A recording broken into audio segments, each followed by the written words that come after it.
कैसे हैं आप सब लोग? Good evening. उम्मीद है कि आप सब अच्छे होंगे। सॉरी, कल थोड़ा इंटरप्ट था, उसकी वजह से हम कल का लेक्चर कंप्लीट नहीं कर पाए, थोड़ा टेक्निकल एरर था।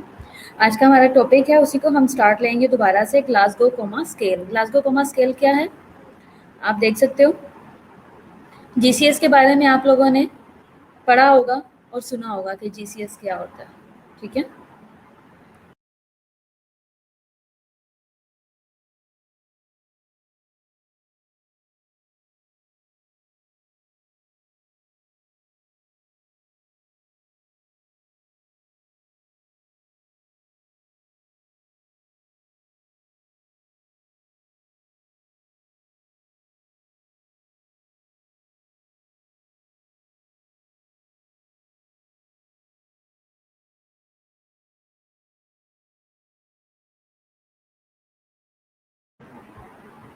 आपने अपनी ड्यूटी टाइमिंग में भी और इसके अलावा भी आपने सुना होगा, अक्सर डिस्कस कर रहे थे डॉक्टर्स जो है वो अनकॉन्शियस पेशेंट के लिए, कॉन्शियस पेशेंट के लिए, कि इसका जीसीएस कितना है।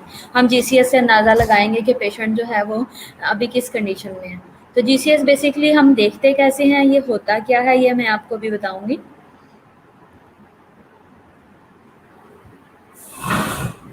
जीसीएस क्या है? जीसीएस जो है वो sometimes also known as Glasgow coma scale is a neurological scale. GCS क्या है? एक न्यूरोलॉजिकल स्केल है, ठीक है, जिसमें क्या है कि जिसका मकसद ये है कि हम जो रिलायबल ऑब्जेक्टिव वे है रिकॉर्डिंग ऑफ कॉन्शियस अलर्ट को, conscious state of a person को हम मेजर करने के लिए हम यूज़ करते हैं।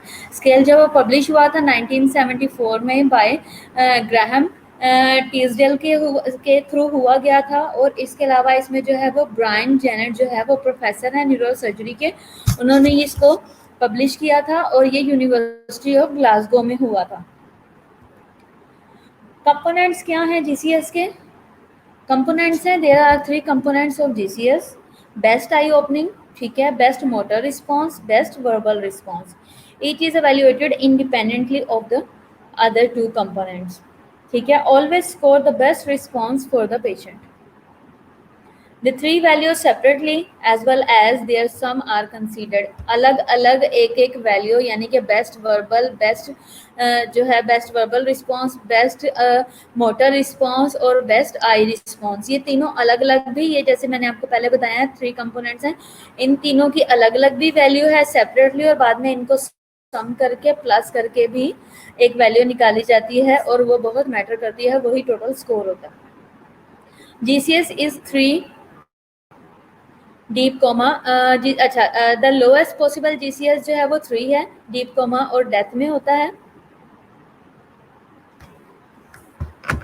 आवाज नहीं आ रही? हैंड फ्री लगा लो, मेरी तरफ से आवाज का कोई इशू नहीं है। वाइल द हाईएस्ट इज 15, ठीक है, हाईएस्ट 15 होगा कब? जब पेशेंट फुली अवेक होगा।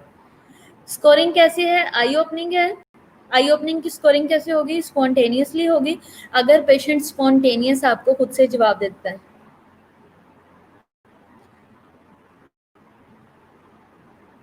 अगर पेशेंट आपको पेशेंट जैसे ही आपने दरवाज़ा खोला और पेशेंट ने आंखें खोली, या फिर आप जाते ही किसी पेशेंट के अटेंडेंट से बात कर रहे हो और आवाज़ सुन के पेशेंट जो है वो आंखें खोलता है और आपको रिस्पॉन्स देता है, तो ये क्या है? स्पॉन्टेनियस में आ जाता है।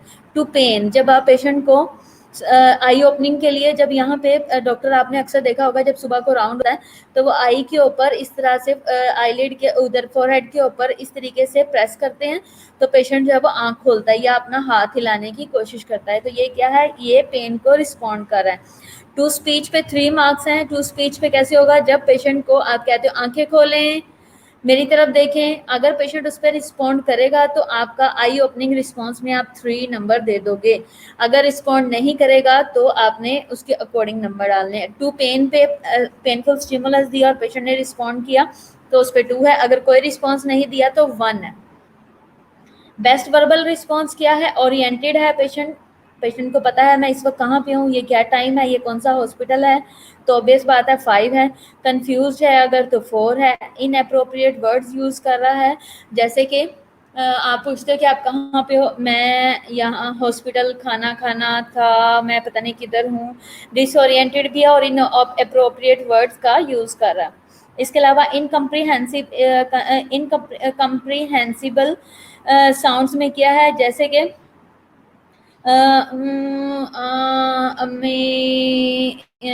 इस तरह की साउंड्स निकालता है जिनके कोई मैंने नहीं है, और इस पे हम 2 नंबर देंगे, और नो रिस्पॉन्स पे जो है वो हम 1 नंबर देंगे।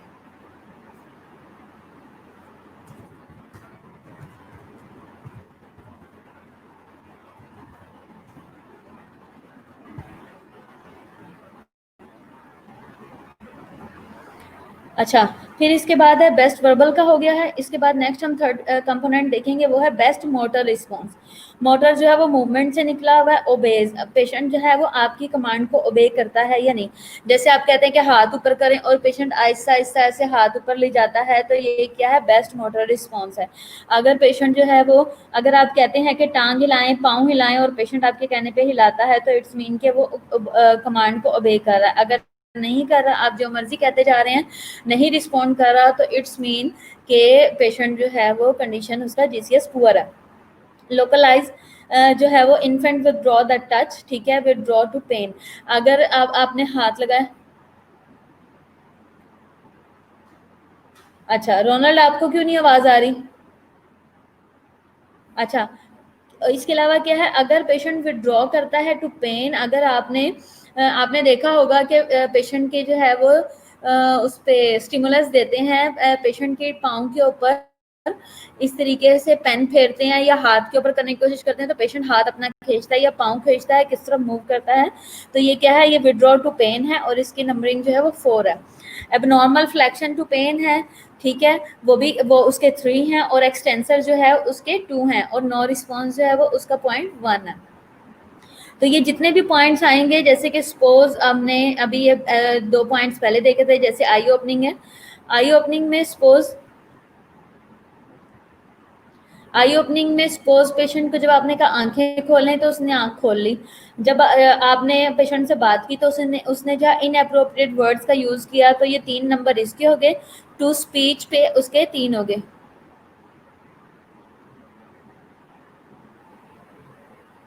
अच्छा, 3 नंबर इसके हो गए, तो टोटल हो गए 6 मार्क्स, ठीक है।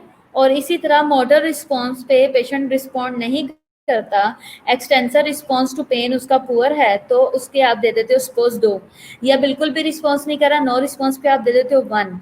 तो 15 ओवर जीसीएस आपका कितना होगा, 3 और 3 6, और यहाँ से आप 1 लेते हो तो 7 ओवर 15, या फिर अगर आप 2 लेते हो तो 8 ओवर 15 हो जाएगा।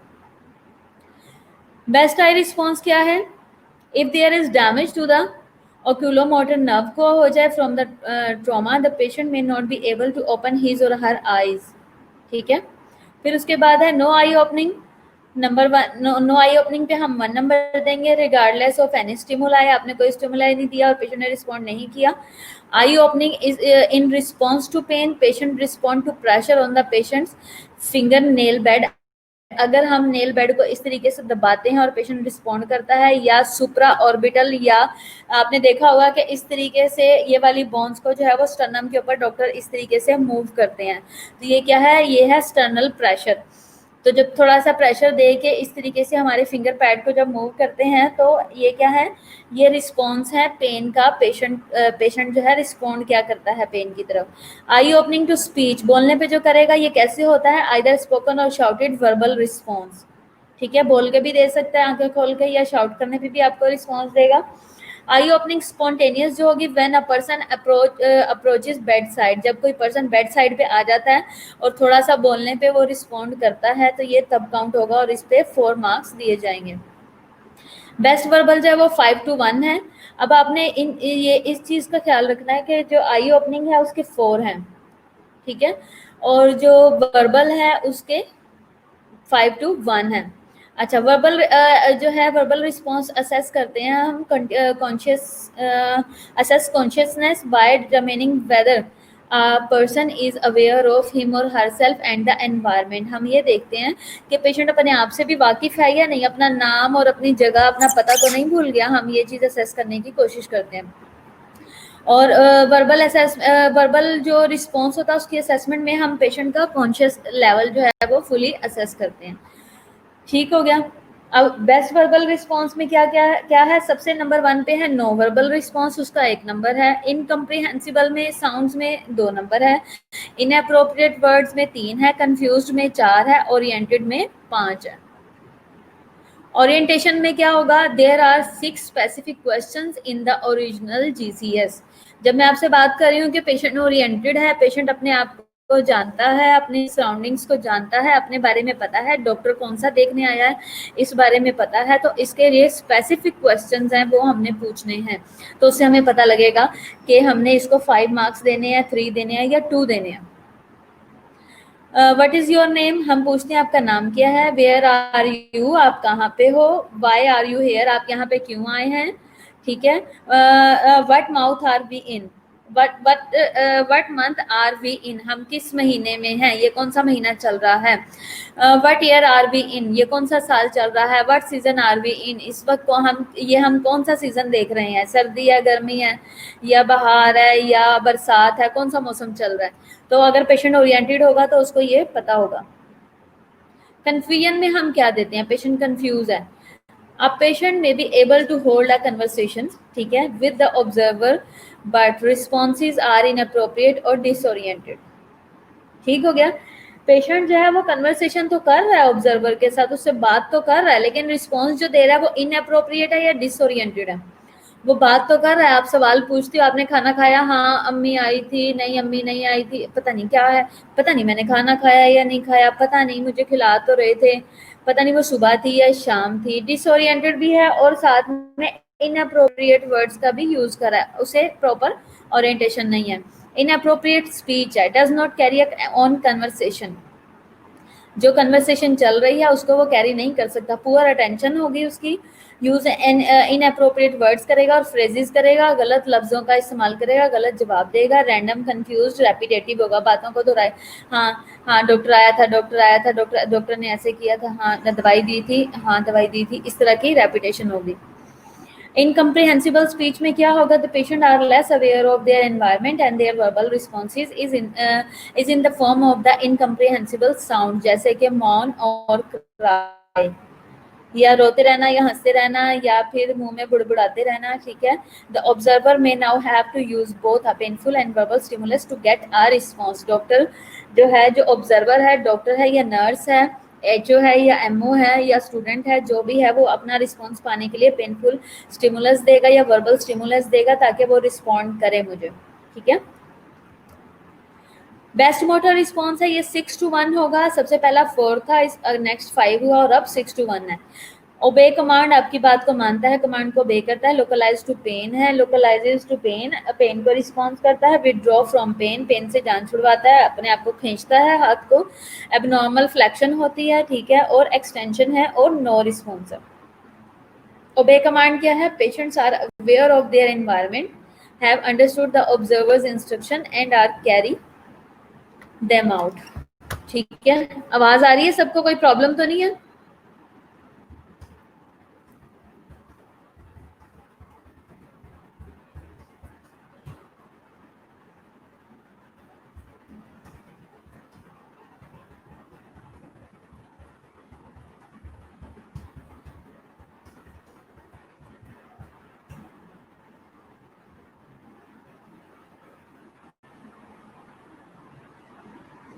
ओबे कमांड में क्या है, patients are aware of their environment, उनको अपनी एनवायरनमेंट का सबसे पहले पता होता है कि हम कहाँ पे, have understood the observers instruction, उसको इंस्ट्रक्शन का पता होगा, and are to carry them out, और उसे कैरी करने का और फॉलो करने की भी कोशिश करेगा। ठीक है। Example of possible commands are lift up your arms और होल्ड अप योर थंब, उंगली पकड़ा के या अंगूठा पकड़ा के कहते हैं इसे जोर से दबाएं, जोर से दबाएं और जोर लगाएं। तो पेशेंट जो है वो ऐसे पकड़ता है और हाथ में उसके डॉक्टर का अंगूठा या उंगली होती है या बाजू होता है। तो ये क्या है, ये कमांड को फॉलो करना है और साथ अपना मोटर रिस्पॉन्स देना भी है।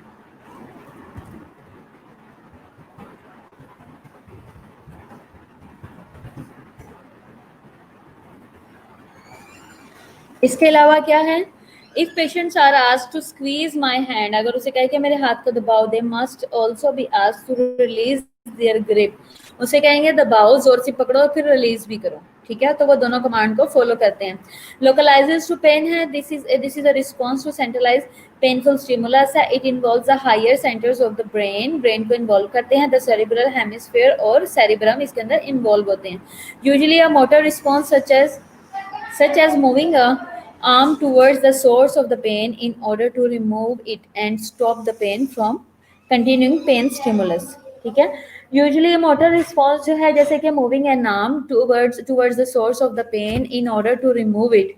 ठीक है, कि जब हम पेशेंट को पेनफुल स्टिमुलस देते हैं और वो उस पेन को रिमूव करने के लिए क्या करता है कि पेशेंट कोशिश करता है उस जो पेन हो रही होती है उस पेन के रिस्पॉन्स में अपने हाथ को उस जगह की तरफ ले जाने की कोशिश करता है, सोर्स ऑफ पेन की तरफ, कि उसे रिमूव कर सके और पेन को स्टॉप कर सके। ये कंटिन्यू टू पेन स्टिमुलाई को, तो ये क्या है, ये बेसिकली एक जो है high centre of the brain का रिस्पॉन्स है, जैसे कि सेरिब्रल है, हेमिस्फीयर है और सेरिब्रम है। ठीक है, बेसिकली जो ब्रेन है वो ये रिस्पॉन्ड देता है, वो ये कमांड देता है कि आपको फलानी जगह पे पेन, पाँव पे, बाजू पे, हाथ पे पेन दी जा रही है, आपने अपना हाथ वहां पे ले जाओ और इस पेनफुल स्टिमुलस को वहां से हटाने की कोशिश करो। विड्रॉ फ्रॉम द पेन है, पेशेंट फ्लेक्स और bend their arm towards the source of the arm. अच्छा, अब चौथा था हमारा कि विड्रॉ करना पेन से। पेशेंट जो है वो अपनी पेन से विड्रॉ करना चाह रहा है, तो कैसे होगा, पेशेंट फ्लेक्स और बेंड देयर आर्म। पेशेंट जो है वो फ्लेक्स कर लेगा या बेंड कर लेगा आर्म को towards the source of the pain, उस पेन की तरफ, but do not actually localise और try to remove the source of the pain. Patient जो है वो विड्रॉ करने की कोशिश कर रहा है, लेकिन उस तरह से उस जगह को एग्जैक्टली टच करके या फील करके वहां पे एक्ट नहीं कर पा रहा, लेकिन क्या है, कोशिश कर रहा है विड्रॉ करने की। एबनॉर्मल फ्लेक्शन क्या है, पेशेंट फ्लेक्स और बेंड आर्म, ठीक है, उधर से विड्रॉ कर रहा है। अब देखें, सपोज पेशेंट के यहाँ पे किया जा रहा है पिंच, ठीक है, तो पेशेंट फ्लेक्स करके हाथ को सीधा करने की कोशिश कर रहा है कि किसी तरह उससे मेरी जान छूट जाए, मेरा हाथ छोड़ दे, या बेंड कर रहा है या बाजू को मूव कर रहा है ताकि वो पेनफुल स्टिमुलाई जो है वो उससे दूर हो जाए। इसी तरह एबनॉर्मल फ्लेक्शन में है, पेशेंट फ्लेक्स और bend the arm at the elbow and rotate the wrist. इस तरीके से बाजू को मूव करेगा अपना हाथ छुड़वाने के लिए, उस पेनफुल स्टिमुलाई से बचने के लिए, resulting in a spastic posture in response to a central painful stimulus को। It is an abnormal response and indicates several cerebral damage and interruption of nerve pathway from the brain's cortex to the spine। Abnormal flexion क्या है कि patient जो है वो अपनी elbow को fold कर लेता है और अपनी तरफ मूव कर लेगा। और एक्सटेंशन क्या है, in response to a central painful stimulus patient will extend और straighten an arm at the elbow और may rotate the arm inwards. ठीक है, बाजुओं को लेटा हुआ, अभी पेशेंट ने क्या किया है कि एल्बो को फोल्ड कर लिया है और एकदम से इस तरीके से अपने पास ले आया, लेकिन जो नेक्स्ट एबनॉर्मल जो एक्सटेंशन है, एक्सटेंशन में क्या करेगा कि पेशेंट जो है वो बाजू को बिल्कुल लेटे हुए सीधा कर लेगा और इनवर्ड मूव कर लेगा, जैसे कि ये आप देख सकते हैं इस पिक्चर में, बाजू को एकदम से स्ट्रेट कर लिया और इसको रोटेट कर लिया, अंदर की तरफ मोड़ लिया। ये वो अनकॉन्शियस पेशेंट है जो कि लिमिटेड रिस्पॉन्स दे रहा है। Abnormal response is due to damage to the brain stem. अब ये एबनॉर्मल रिस्पॉन्स इसलिए हो रहा है पेनफुल स्टिमुलाई का। अब देखो, एक जगह मैंने आपको बताया कि पेशेंट ने पेन को फील किया और फौरन से फर्स्ट ऑफ ऑल क्या किया कि पेशेंट ने सबसे पहले था ओबे कमांड, आपने पेशेंट को कहा मूव करो, पेशेंट ने मूव करना शुरू किया, ये हो गया ओबे कमांड। सेकंड क्या है, लोकलाइज टू पेन, जहां पेन हो रही है पेशेंट ने वहीं पे टच किया। अगर आपने पेशेंट के इस तरीके से दबा रहे हो और पेन देने की कोशिश कर रहे हो तो पेशेंट ने इधर से ही आपके हाथ को पीछे किया, या आप अगर शोल्डर पे दबा रहे तो उसने आपके हाथ को दूर किया, तो ये लोकलाइज एग्जैक्ट जगह पे गया ब्रेन के मैसेज को फॉलो करते हुए। अगला विड्रॉ करने की कोशिश की तो वो आपके हाथ को पकड़ के वहां से नहीं हटा रहा, या यहाँ से आपके हाथ को नहीं हटा रहा, अपने सर को ऐसे मूव करेगा, ठीक है, सोर्स ऑफ पेन से वो towards the source of pain वो हटने की कोशिश तो करेगा, या बाजुओं को फोल्ड कर लेगा या फ्लेक्स कर लेगा, लेकिन do not actually localize and try to move, लेकिन वो डायरेक्ट उस जगह को पकड़ के हटाने की नहीं कर पाएगा, जैसे कि हमने अभी इससे पहले वाले में पढ़ा। एबनॉर्मल फ्लेक्शन या एक्सटेंशन होगी। एबनॉर्मल फ्लेक्शन में क्या है कि पेशेंट जो है वो क्या करेगा कि अपने एबनॉर्मल फ्लेक्शन में पेशेंट या तो बाजू को स्ट्रेट कर लेगा या स्ट्रेट ऐसे इस तरीके से फ्लेक्स कर लेगा, बेंड कर देगा, स्ट्रेट नहीं करेगा, बेंड करेगा, और जो एल्बोज ये जो रिस्ट है, रिस्ट को भी रोटेट कर लेगा ऐसे इस तरफ को, ठीक है, जिसकी रिजल्ट उसमें होगी कि पेशेंट की स्पैस्टिक, ये वो वाले पेशेंट हैं जो कि सिर्फ लिमिटेड मूव कर सकते हैं, स्पैस्टिक पोस्चर हो जाएगा। और अगले अब ये जो अब नॉर्मल रिस्पॉन्स पेशेंट का आता है ना, ये इंडिकेट करता है कि स्वेयर सेरिब्रल डैमेज हो चुका है और in interruption of the nerve pathway है from the brain cortex to the spine, यानी कि ब्रेन से जो है, कॉर्टेक्स से जो है वो मैसेज स्पाइन तक जा नहीं कर पा रहा, अब ब्रेन की कमांड को, दोनों का पाथवे जो है वो आपस में बिगड़ चुका हुआ है। क्यों?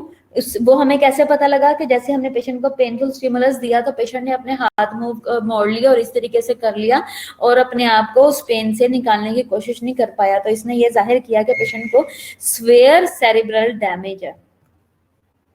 एबनॉर्मल फ्लेक्शन में क्या हुआ कि हाथ जो है वो अपने इस तरीके से फोल्ड कर लिए, बिल्कुल स्ट्रेट है, और हाथ फोल्ड करके अपने ऊपर रखे, और जो एबनॉर्मल एक्सटेंशन है उसमें क्या होगा कि पेशेंट का जो रिस्पॉन्स है सेंट्रल पेनफुल स्टिमुलस को, पेशेंट विल एक्सटेंड, पहले फ्लेक्स किया था अब एक्सटेंड कर लेगा और स्ट्रेट कर लेगा आर्म्स को एट द एल्बो, बिल्कुल स्ट्रेट होंगी, और may rotate the arms inward, और जो आर्म्स हैं उनको इस तरह से अंदर की तरफ मूव कर लेगा। Abnormal response due to damage होगा to the brain stem by which information to and from the cerebrum are not transmitted। इसमें abnormal response किस वजह से हुआ कि डैमेज हुआ है to the brain stem, ठीक है, उसमें स्वेयर सेरिब्रल डैमेज था, इसमें ब्रेन स्टेम का डैमेज हुआ है, इस वजह से इंफॉर्मेशन जो है वो ब्रेन स्टेम से इस वजह से information to and from cerebrum are not transmitted, ना तो सेरिब्रम को मैसेज जा रहा है ना वहां से आ रहा है, ट्रांसमिशन बिल्कुल ही डिस्कनेक्ट हो चुका हुआ है। जैसे कि इस पिक्चर में आपको शो हो रहा है, बिल्कुल एक्सटेंड हो गई हुई है आर्म्स, और जो रिस्ट है वो भी इनवर्ड उसने रोटेट कर ली हुई है। Swear with GCS less than 8 that is also a generally accepted definition of a coma। अगर less than 8 होगा तो इट्स मीन के पेशेंट जो है वो कोमा में है। मॉडरेट GCS 9 to 12 है और माइनर GCS जो है वो more than 13 है। ये सारी रीडिंग्स किस में कितने मार्क्स देने हैं ये सब आपको पता होना चाहिए। सब लोग ऑनलाइन क्यों नहीं हो? आप लोग सब लोग ऑनलाइन हो?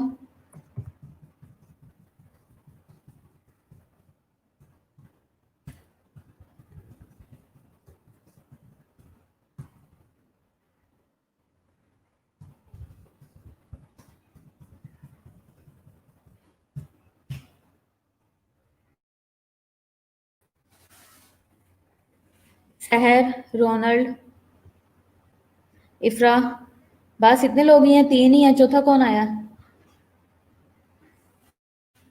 बाकी लोग क्यों नहीं ऑनलाइन? आप इतने सारे हो।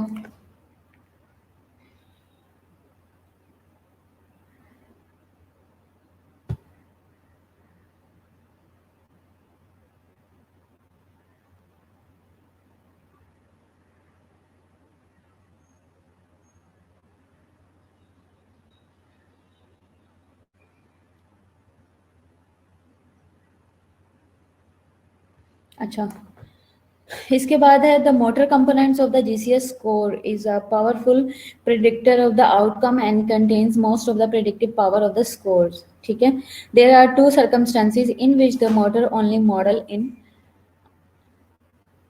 in unreliable in patients with the pharmacological therapeutic paralysis or in patients with the traumatic paralysis, for example high spinal cord injury। In these cases, the motor score is simply not a measure of the consciousness and cannot be used as one। ठीक हो गया?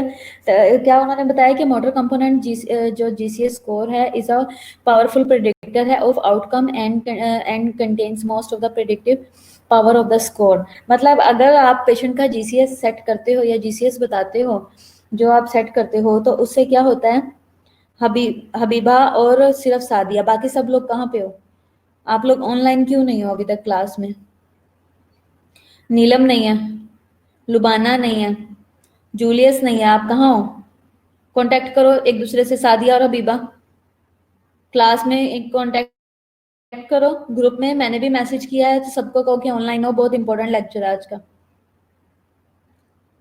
Motor component GCS score में उन्होंने कहा है कि ये powerful prediction है, जिससे हम आउटकम का भी अंदाजा लगाते हैं और अच्छा आउटकम होता है, और साथ इसमें प्रेडिक्टिव पावर ऑफ स्कोर भी बहुत ज्यादा है। टू सर्कमस्टांसिस हैं जिनमें motor only model is unreliable. दो कंडीशंस हैं जिनमें जो मोटर रिस्पॉन्स है वो इतना रिलायबल नहीं होता। इन पेशेंट्स विद फार्माकोलॉजिकल पैरालिसिस, ठीक है, जिसमें इन पेशेंट्स विद ट्रॉमेटिक पैरालिसिस हो, यानी कि या तो थेरेपी की वजह से या थेरेपी के दौरान पैरालिसिस में है, या फिर हाई स्पाइनल कॉर्ड इंजरी हो तब। In these cases the motor score is simply not a major of the consciousness. हम इसमें जो हम मोटर रिस्पॉन्स देखते हैं वो हम मेजर करने के लिए नहीं होता, और can not be use as one, जैसे कि हम दूसरा यूज करते हैं। अदर मेथड्स क्या हैं? A V P U scale, जैसे कि हम जीसीएस स्केल कहते हैं, इसी तरह A V P U scale भी है, ये भी हम यूज करते हैं कॉन्शियसनेस और अलर्टनेस को देखने के लिए। सबसे पहले ए से क्या है, ये एब्रीवेशन है, ए से अनरिस्पॉन्सिवनेस है, ठीक है। ये मेथड है जो कि हम जीसीएस के अलावा भी यूज करते हैं। 3 जीसीएस कंपोनेंट्स में 3 पॉइंट स्कोर है, सिंप्लीफाइड वर्बल स्कोर है, ओरिएंटेड है, कंफ्यूज्ड है, कन्वर्सेशन है, ठीक है, इनअप्रोप्रिएट वर्ड्स और लेस है, सिंप्लीफाइड मोटर स्कोर है, ओबेज कमांड है, लोकलाइज टू पेन है, और 0 है, ठीक है। तो ये क्या है, ये 2-2-3-3 के ऊपर डिपेंडेंट है। विदड्रॉ टू पेन 0 है, फिर उसके बाद है we then compare the test performance of each of these 5 to total, ठीक है। GCS score using a prior threshold for clinically important difference, ठीक है। तो बेसिकली क्या है कि जीसीएस में हम दो तीन चीज़ें हैं, तीन चीज़ें हैं जिनको हम बहुत ज़्यादा केयरफुली देखते हैं। उनमें क्या है, आई ओपनिंग है, वर्बल रिस्पॉन्स है, और इसके अलावा क्या है, मोटर रिस्पॉन्स है, ठीक है। 3 जीसीएस कंपोनेंट्स में है, उन्होंने 3 पॉइंट स्कोर भी दिया हुआ है, जैसे कि सिंप्लीफाइड है, सिंपली इसको कैसे किया हुआ है, फर्स्ट ऑफ ऑल वर्बल है, दूसरा मोटर है, ठीक है। ओरिएंटेड होगा तो 2 है, कंफ्यूज्ड होगा तो 1 है, और अगर वर्ड्स इनअप्रोप्रिएट यूज करेगा तो 0 है। इसके अलावा सिंप्लीफाइड जो मोटर स्कोर है, अगर हम सिर्फ 3, अगर 5-5 और 4-4 जो हमने पॉइंट्स लिए हैं अभी पीछे, अगर हम वो नहीं करना चाह रहे और अगर हम 3 के ऊपर डिपेंड करना चाह रहे हैं, तो उसी तरह सिंप्लीफाइड जो मोटर स्कोर है, ओबे कमांड पे 2 है, लोकलाइजेज पेन, फील कर ले कि पेन कहाँ पे हो रही है, तो 1 है, अगर पेन से विड्रॉ करने की इधर उधर हाथ मार के कोशिश करे मूवमेंट करके तो 0 है। फिर इसके अलावा अगर हम कंपेयर करें test performance of each of these 5 to the total करें, तो जीसी स्कोरिंग जो है वो प्रायर थ्रेशोल्ड है फॉर क्लिनिकली इंपॉर्टेंट डिफरेंसेस, तो हम ये चीज़ें कर सकते हैं। तो कोई ऐसी बात है जो आपको इसमें समझ नहीं आई, हम रिवीजन कर लेते हैं। आप क्वेश्चन कर सकते हो, आपके पास 5 मिनट है, अगर कोई क्वेश्चन है तो आप मुझे टेक्स्ट करो।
किसी ने कुछ पूछना है? कोई सवाल पूछना है तो आप पूछ सकते हैं। किसी का कोई क्वेश्चन है? चलो हम फिर इसको रिवाइज करते हैं। ग्लासगो कोमा स्केल और जीसीएस,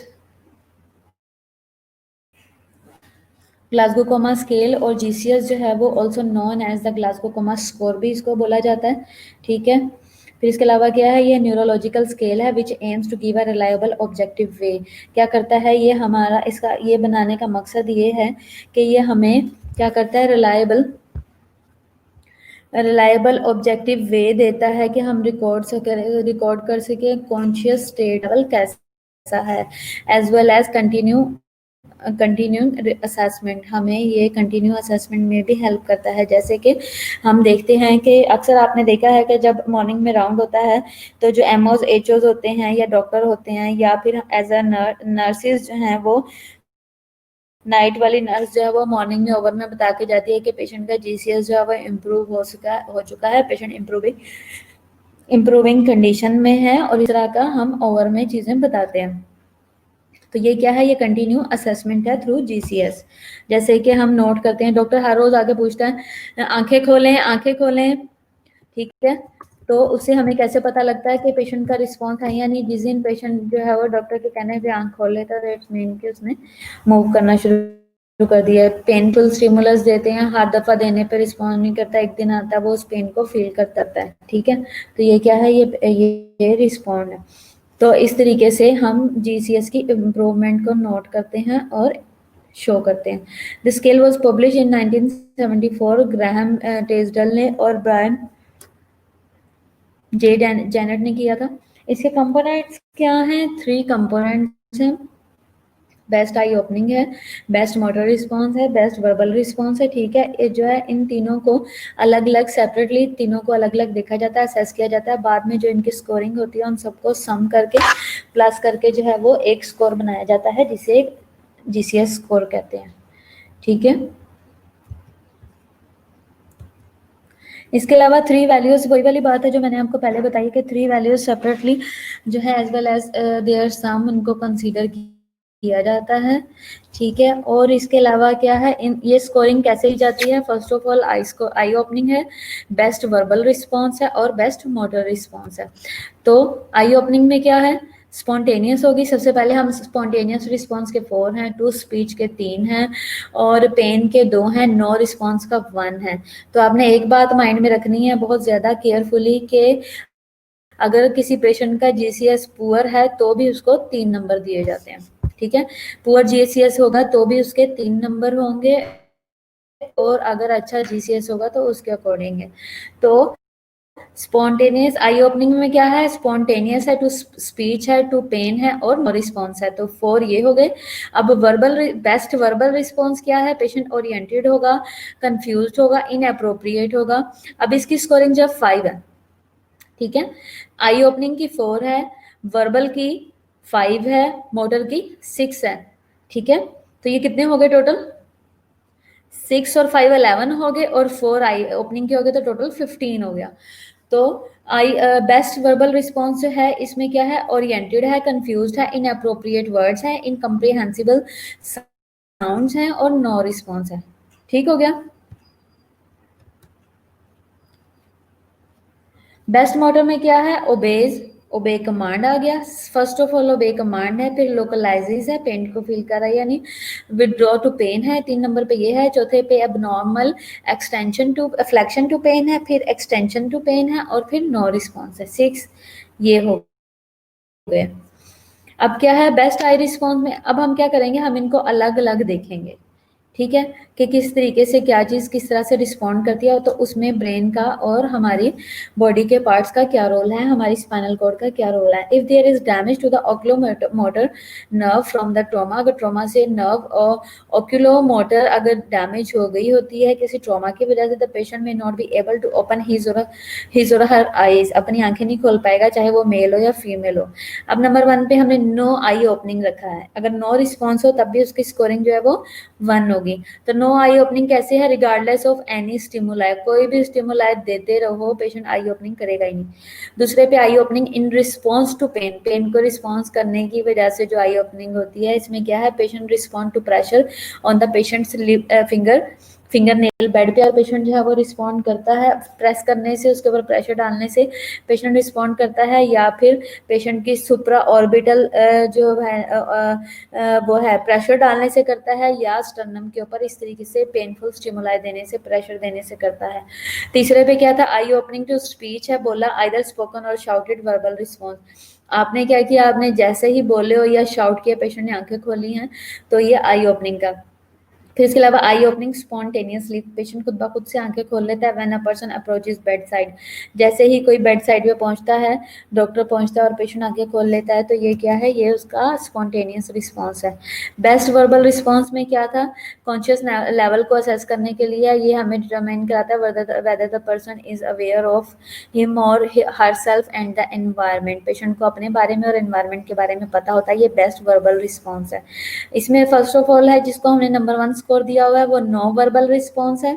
जैसे कि मैंने आपको बताया कि जब कोई स्कोर नहीं होगा तो उसका 1 स्कोर, कोई भी रिस्पॉन्स ना हो तो उसका 1 स्कोर लाजमी होगा।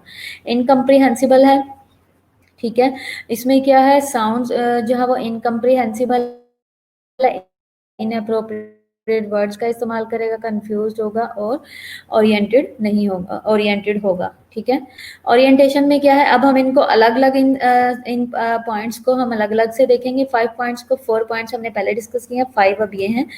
सबसे पहले हम देखेंगे ओरिएंटेशन, यानी कि जिसको हमने सबसे ज्यादा स्कोरिंग की हुई है, वो है 5। ओरिएंटेशन का हमें कैसा पता लगेगा पेशेंट ओरिएंटेड है, जब हम पेशेंट से पूछेंगे आपका नाम क्या है, आप कहाँ पे हो, ये कौन सा महीना चल रहा है, ये कौन सा साल है, ये कौन सा ठीक है। अगला क्या है, कंफ्यूजन, पेशेंट कंफ्यूज है, patient may be able to hold a conversation, conversation में आपके साथ रह तो सकता है, आपसे बात तो करेगा ऑब्जर्वर के साथ, लेकिन उसका रिस्पॉन्स इनअप्रोप्रिएट होगा या डिसोरिएंटेड होगा, ठीक है। इनअप्रोप्रिएट स्पीच क्या है, कैरी नहीं करेगा कन्वर्सेशन को, पुअर अटेंशन होगी, यूज इनअप्रोप्रिएट, आप बात करें इधर उधर देख रहा है, सो गया, उठ गया है, बैठ गया है, आपकी तरफ मुंह नहीं कर रहा, उधर उधर मुंह कर रहा है, जवाब दिया, गलत मलत दिया, तो ये क्या है, ये इनअप्रोप्रिएट स्पीच है। फिर इसके अलावा रैंडम, कंफ्यूज और रेपिटेटिव होगा। इनकम्प्रीहेंसिबल स्पीच में क्या होगा कि पेशेंट जो है वो लेस अवेयर होगा ऑफ देयर एनवायरनमेंट, ठीक है, और their verbal responses is in the form of incomprehensible sound, ठीक है। स्कोर्स में ओबे कमांड है, लोकलाइज टू पेन है, विथड्रॉ है, एबनॉर्मल फ्लेक्शन एक्सटेंशन है, और नो रिस्पॉन्स है। अब हम इन्हें अलग अलग देखेंगे। ओबे कमांड जिसको हमने 6 स्कोरिंग दी हुई है, सबसे हाईएस्ट है। The patients are aware have understood the observer instruction and are to carry them out, जैसे कि पेशेंट, डॉक्टर ने कहा या नर्स ने कहा या किसी स्टूडेंट ने कहा कि वो अपने एनवायरनमेंट से भी अवेयर है, उन्हें पता है कि हम डॉक्टर को चेक करवाने आए हुए हैं और हमने जो भी वो पूछेंगे हमने रिस्पॉन्स देना। तो क्या करते हैं, जब आप पूछते हैं, डॉक्टर आपको कहता है कि अपना हाथ ऊपर करें, अपनी टांग ऊपर करें, मेरी तरफ देखें, आंखें खोलें और वो कमांड को ओबे करें, ठीक है। तो ये पे 6 मार्क्स बनते हैं, 6 स्कोरिंग होगी। लोकलाइज टू पेन क्या है, there is response to central painful stimulus है, इसमें क्या है, रिस्पॉन्स होगा, और it involve the higher centres of the brain, ये higher centre of the brain को इन्वॉल्व करता है, जैसे कि सेरिब्रल हेमिस्फीयर और cerebrum. Usually a motor response such as moving an arm towards the source of the pain is in order to remove it and stop the pain from the continuing pen stimuli, ठीक है। मतलब इसका ये है कि ये जो है रिस्पॉन्स, ये सेंट्रल पेनफुल स्टिमुलस का है, ये higher centre of the brain को इन्वॉल्व करता है। इसमें यूजुअली पेन मोटर रिस्पॉन्स जो है ना, such as moving an arm towards the source, के जहाँ पेन हो रही है उस तरफ को हाथ को मूव करके और उस पेनफुल स्टिमुलाई को रिमूव करने की कोशिश की जाती है। ये है लोकलाइज द पेन, पेन को पहले आइडेंटिफाई किया, जगह को आइडेंटिफाई किया और एक्शन लिया, तो ये इस पे बनेगा score 5। Withdraw from the pain, pain से किसी भी तरह अपने हाथ को हटाने की कोशिश करना, पेशेंट फ्लेक्स करेगा या बेंड करेगा आर्म्स को और सोर्स ऑफ पेन को, but do not actually localize and try to remove the, यानी कि एक्शन तो किया, मूव तो किया, हाथों को स्ट्रेट किया, फ्लेक्स किया या जो भी करने की कोशिश किया, लेकिन पेन के एग्जैक्ट जगह को आइडेंटिफाई नहीं कर पा रहा, एग्जैक्ट जो सोर्स है पेन का उसको रिमूव नहीं कर पाएगा, तो ये आपका डायग्नोज बनेगा, तो इस पे आप स्कोरिंग करोगे 3। एबनॉर्मल फ्लेक्शन क्या है, इसमें पेशेंट जो है वो फ्लेक्स करेगा और बेंड करेगा आर्म को, एल्बो को रोटेट करेगा रिस्ट को, जैसे कि ये पोस्चर में आप देख सकते हो। ये शो करता है, ये इंडिकेट करता है कि स्वेयर सेरिब्रल डैमेज है और interruption of the nerve pathway में हो चुका हुआ है from the brain cortex to the spine. ठीक है, अब एबनॉर्मल फ्लेक्शन क्या है, इसमें क्या है, रिस्पॉन्स जो है ना to a central painful stimulus, patient will extend और straight an arm at the elbow and may rotate the arm side, arm inward. ठीक है, abnormal response to the damage to the brain stem by which information and to, इसमें क्या है, abnormal response जो है वो क्यों है, क्योंकि डैमेज हुआ हुआ है ब्रेन स्टेम का, जिसकी वजह से information to and from the cerebrum are not transmitted, ना तो सेरिब्रम में इंफॉर्मेशन आ रही है ना ही सेरिब्रम से जा रही है। स्वेयर जीसीएस जो है वो severe with GCS less than 8 होगा। ठीक है, that is also a generally accepted definition of a coma. ठीक है, मॉडरेट जो है वो जीसीएस 9 to 12 होगा और माइनर जो है वो जीसीएस 13 होगा। मोटर कंपोनेंट्स जीसीएस स्कोर के, यहां तक किसी का क्वेश्चन है? यहां तक सबको समझ आ गई?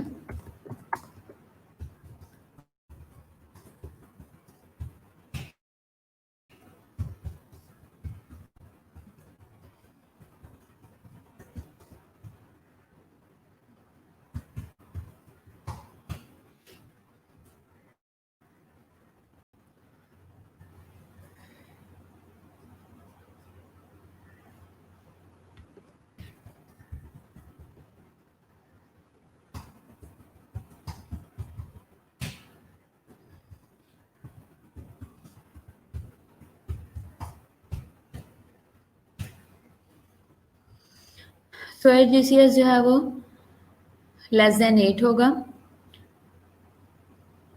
मॉडरेट जो है वो 9 to 12 होगा।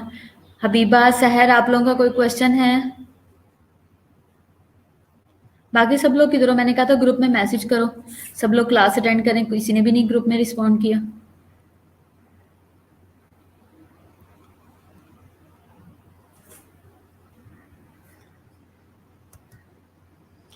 Motor Motor components of the GCS score is a powerful predictor है outcome of outcomes and contains most of the predictive power of the score।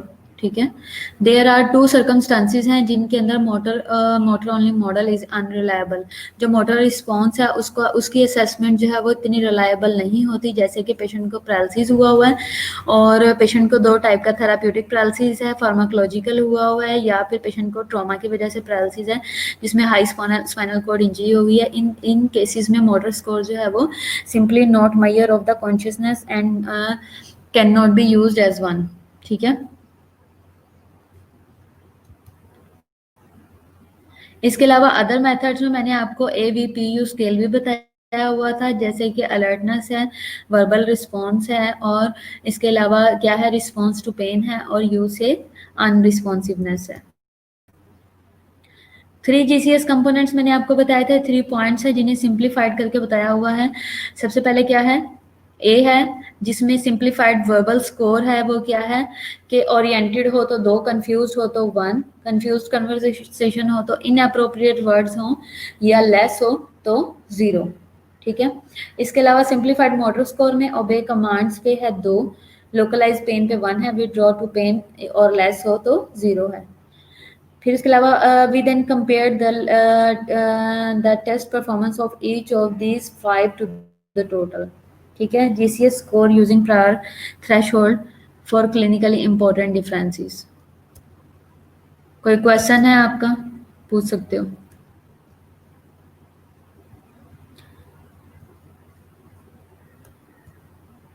एक दफ़ा रिवाइज़ कर लो, एक दफ़ा आप लोग देख लो।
ईसीजी, ईसीजी भी समझ आ जाएगी अगर आप सही तरीके से ध्यान से उसको देखोगे तो। ईसीजी भी कोई मुश्किल नहीं है। ईसीजी के लिए प्रैक्टिकल ज़रूरी है। मैंने आप लोगों को पहले भी बताया है कि ईसीजी आप लोग खुद से भी पढ़ो। जब वार्ड्स में आपके पास पेशेंट्स आते हैं तो आप उन्हें असेस करो, उन्हें देखा करो। ईसीजी को डॉक्टर से पूछा करो कि इसमें क्या है, ये ईसीजी ऐसे क्यों शो हो रही है, ठीक है? तो उससे फिर आप अच्छा समझ पाओगे।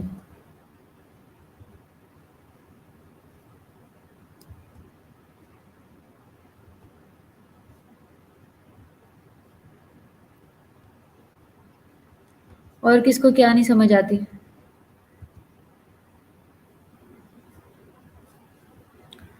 कोई और है जिसको समझ नहीं आती?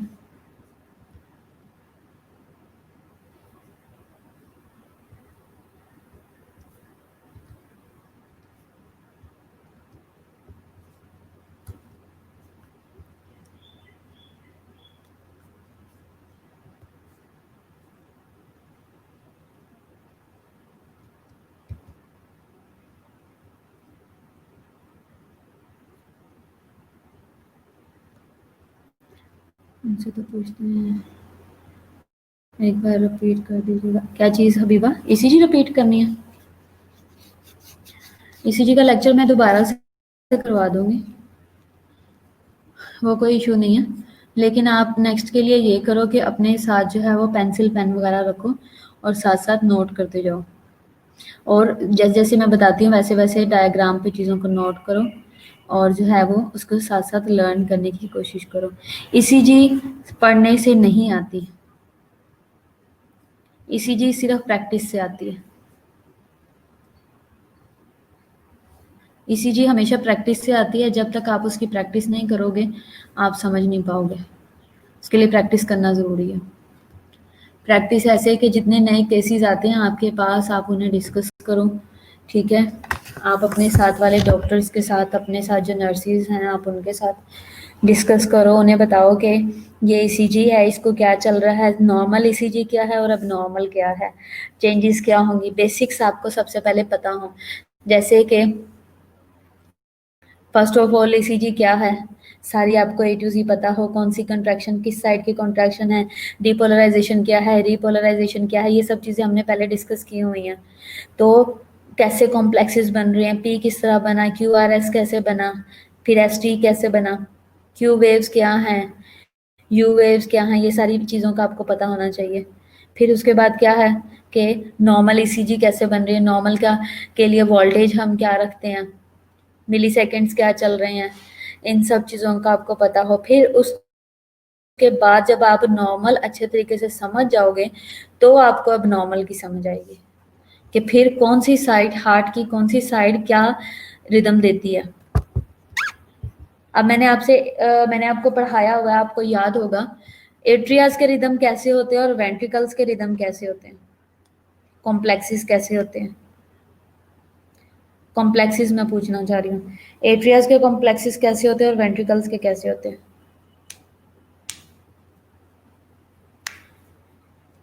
कौन बताएगा? जल्दी से बताओ, टाइम खत्म होने वाला है।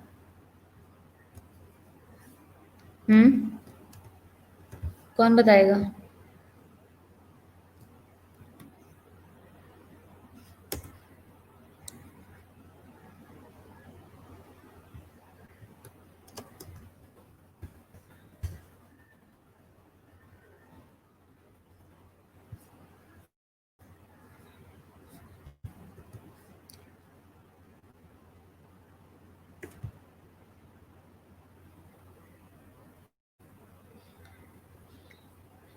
चलो आप लोग रिवाइज कर लो फिर